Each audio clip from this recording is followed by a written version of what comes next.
Luke reached out to you to be a part of this film. How did he initially pitch the story and this character to you? He just called me one day. I hadn't spoken to him for many months and was like, "Hey man, look, I know it's crazy, but I'm doing this insane little film that I wrote. I have a role that I think you're perfect for." He was like, "I was scrolling through Instagram, saw your picture and was like, oh my gosh, this is it." He's like, "Why don't you take a read? And if you are keen to it, jump on board." And obviously I was not doing anything during quarantine, work wise at that point, because it was at the very start of it. But I thought it was very funny and quirky, and I thought it was very special that we could make a film. I think we might have been the first or among the first films that were working during quarantine.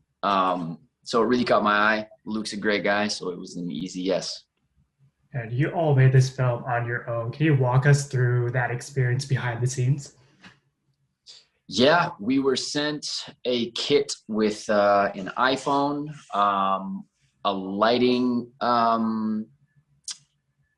system, makeup, sound, everything of that sort. And we had a wonderful DP and I guess a technical coordinator, Kevin, plus Nick, our director, that before every scene, we would set up the shot meticulously to what they wanted, and then we would roll.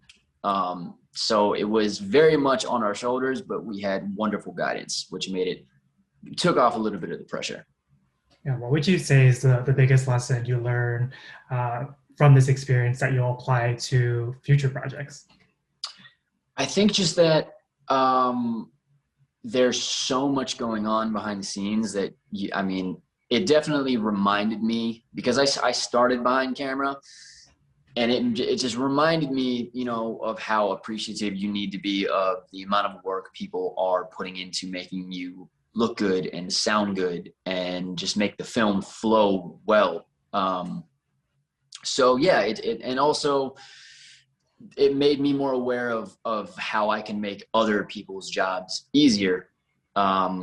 Because definitely doing it ourselves, there were things where I was like, okay, do that, don't do that, because this will mess up the sound, this will do that, this will do that. So just maybe more self-aware, I'd say.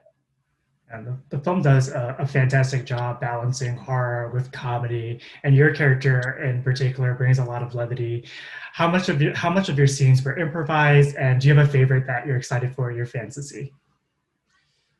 Yeah, a lot of it was improv, because obviously I respected the script and the writing, and honored that, but Nick really allowed me, as well as everyone else, to kind of go off the rails, and I did a lot. And I'd say every scene I think has at least one moment where it was improv. My favorite one that I did, I'm very proud of it, is when I go back to my mom's house, quote unquote. That was not planned. I was filming a movie in New York. They needed to reshoot something. We were like, how do we work this out? Decided it would be my mom's house, but I was working on my friend's old crutchety laptop that the headphone jack didn't work. So I had to do the scene without being able to hear my co-stars and lip read what they were saying and then react. And so when I did the mom and the vacuum thing where she scares me, that was improv.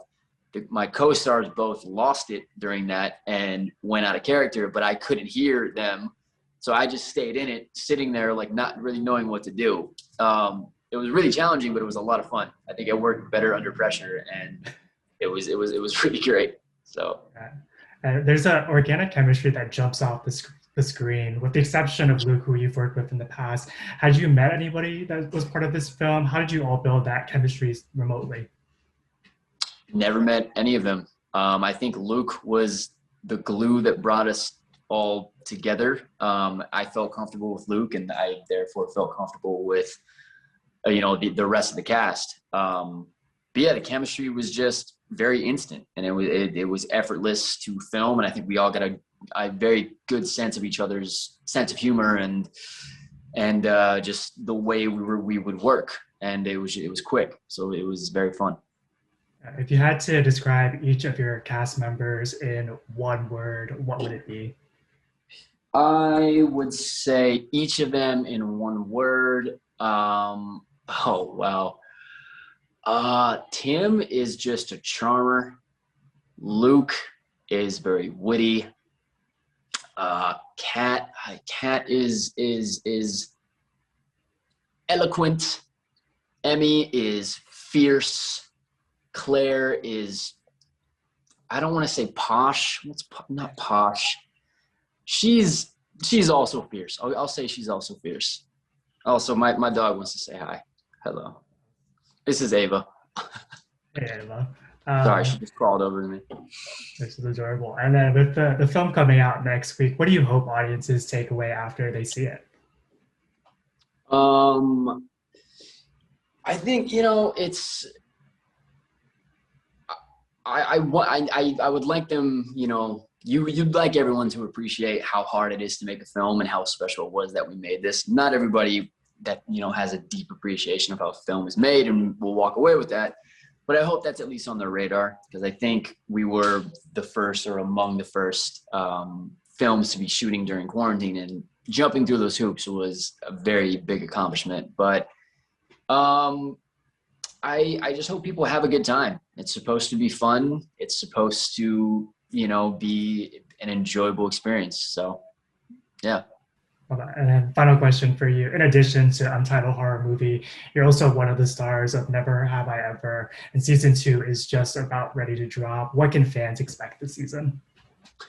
Fans can expect the same wonderful comedy and heartfelt moments of season 1, but I think on a different level this season, and also a deeper look into Paxton as a character, which I was so honored to be able to do. But you're going to get to know him a little bit better, and I think that's going to be a good time.